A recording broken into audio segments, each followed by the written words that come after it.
d'or, d'argent, de plumes, de nacre, de perles ou de fer.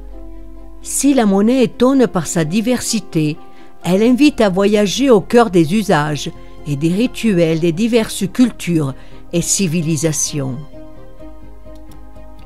Utilisée depuis des temps immémoriaux pour les transactions commerciales et privées, elle indique aussi le rang, le prestige, la richesse, le pouvoir.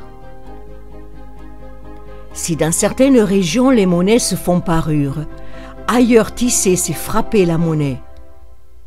Mais partout, la monnaie noue des liens avec les forces des mondes visibles et invisibles. Les populations océaniennes ont fait preuve d'une créativité débordante pour donner forme à leur objet d'échange matériel et spirituel.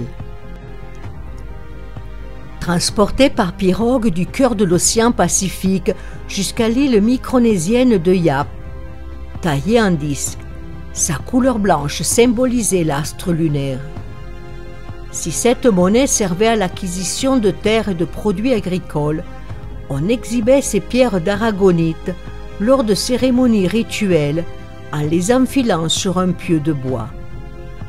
Si la valeur de cette monnaie dépendait de leur origine lointaine et difficulté d'acheminement, ici, la valeur de la monnaie des îles Santa Cruz dépend de sa taille jusqu'à 10 mètres de long et de la flamboyance de la couleur de ces 6000 plumes rouges d'oiseaux nécessaires pour réaliser ces magnifiques rouleaux qui s'échangeaient surtout lors des mariages.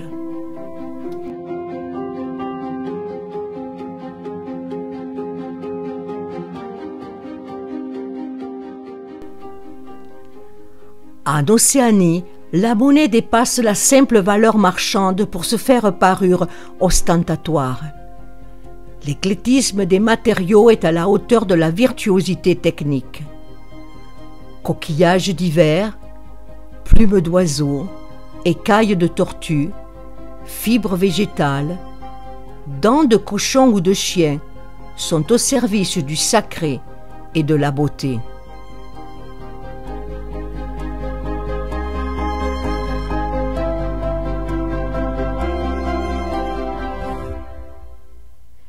Pectoraux ou ornements frontal des îles Salomon incrustés d'écailles de tortue.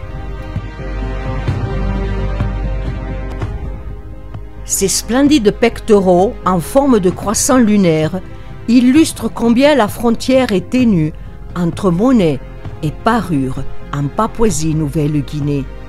Ces coquillages étaient échangés lors des mariages.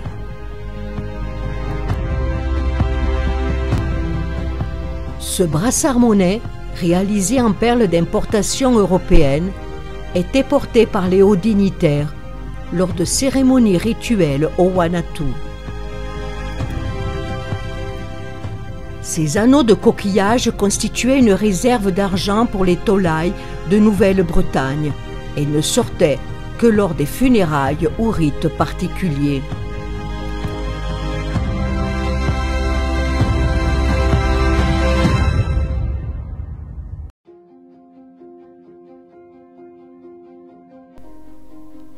La coquille d'un escargot géant des mers et un masque tressé en fibres représentant vraisemblablement un ancêtre ou un esprit. Cette monnaie du Sepik de l'Est en Papouasie-Nouvelle-Guinée s'échangeait durant les mariages pour apaiser les disputes entre tribus ou pour des funérailles. Ces gros escargots de mer étaient troqués contre de la nourriture, du tabac et des filets réalisés par les femmes. L'arrivée des missionnaires dans les années 30 mit fin à cette fantastique monnaie.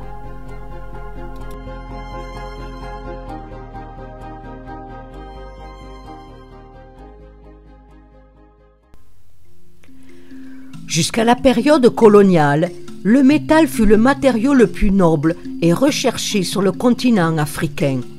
Nées de la virtuosité des forgerons, ces monnaies de fer et de cuivre pouvaient prendre des formes et des dimensions les plus diverses. Elles servaient de réserve monétaire, mais aussi pour l'achat de vivres, de chevaux, d'étoffes ou d'esclaves. Il n'est pas rare de trouver en Afrique des monnaies ayant des formes d'outils agricoles. Au-delà de leur fonction originelle, elles véhiculaient une connotation de prestige, de richesse et de divin. Utilisées comme monnaie au Nigeria, ces bouquets de torsades de fer forgé étaient plantés dans la terre pour invoquer la pluie et des récoltes abondantes. Ces lourds bracelets monnaie de la Côte d'Ivoire intervenaient comme prestation compensatoire lors d'un mariage.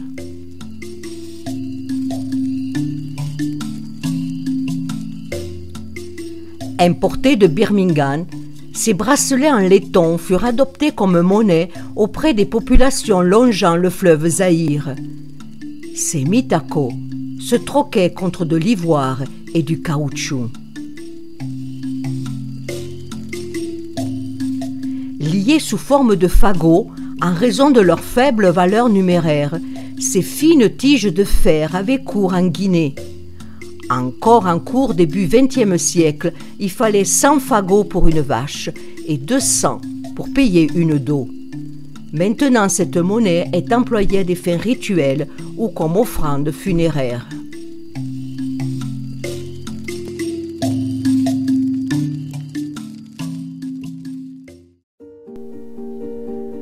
Riches ou pauvres, nomades ou sédentaires, les hommes et les femmes ont toujours voulu séduire, affirmer leur appartenance à un clan ou montrer leur prospérité en se parant de bijoux. Facilement monnayables, ils constituent dans de nombreuses cultures le seul bien de la femme.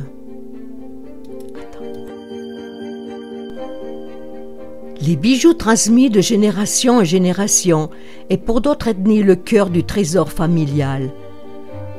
Comme cet ornement frontal qui ne pouvait être vendu ni sorti de sa boîte en bois sans prendre d'infinies précautions.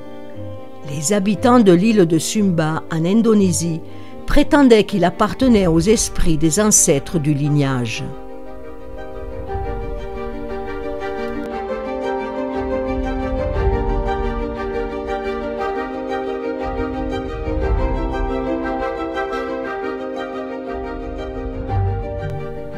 Chez les Berbères, l'argent est symbole de pureté. La forme triangulaire renvoie au sexe féminin. La grosse pierre centrale est promesse de fécondité. Et les pièces de monnaie, par leur bruit, repousseront les esprits néfastes et apporteront la prospérité.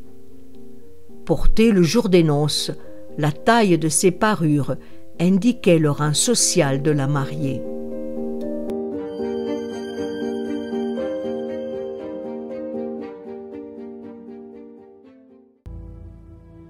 Au-delà de son rôle de protection, le tissu était considéré comme monnaie à part entière.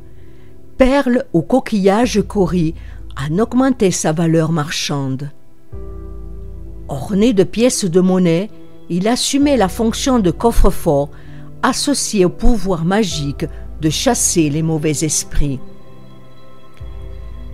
Les vêtements expriment l'appartenance tribale, le rang et la fortune et ponctuent les différentes étapes de la vie.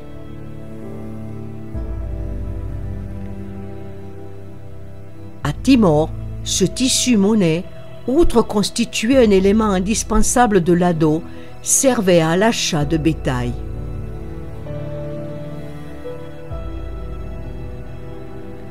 Ces pagnes monnaie du Congo, tissés par des hommes et brodés par les femmes, donnés lors des mariages, accompagnait aussi le défunt dans son ultime voyage. En Papouasie-Nouvelle-Guinée, dans les îles en baie, tout prétendant se devait d'offrir à sa promise ce tablier. Les perles étaient troquées contre du bois de santal, des plumes de paradisier et des écailles de tortue. Voile de visage des bédouines du Sinaï, paré de piécettes aux vertus bénéfiques. Le jaune était réservé aux plus âgés, tandis que le rouge aux jeunes mariés. La forme et les ornements révélaient en outre l'appartenance tribale.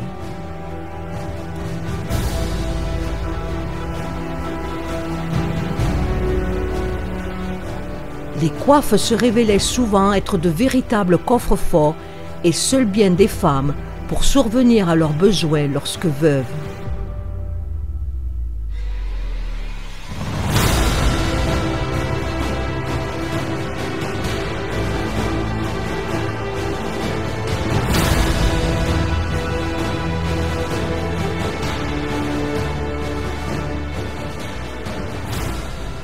On ajoutait aux accessoires des pièces de monnaie, parfois cachées, afin de conjurer le mauvais sort.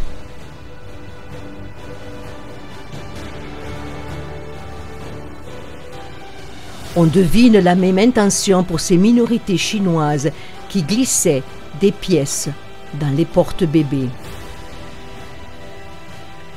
Constellées de pièces de monnaie factices, ces statues d'ancêtres assurent toujours la protection du foyer dans les maisons balinaises.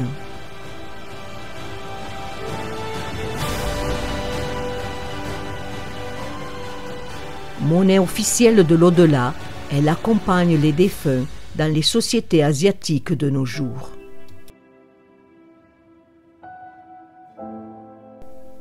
Les automates de voyance et diseuses de bonne aventure du siècle dernier, promesses de bonheur, richesse et santé, redonnent à la pièce sa fonction d'offrande pour ouvrir les portes de l'irrationnel, du rêve et du voyage.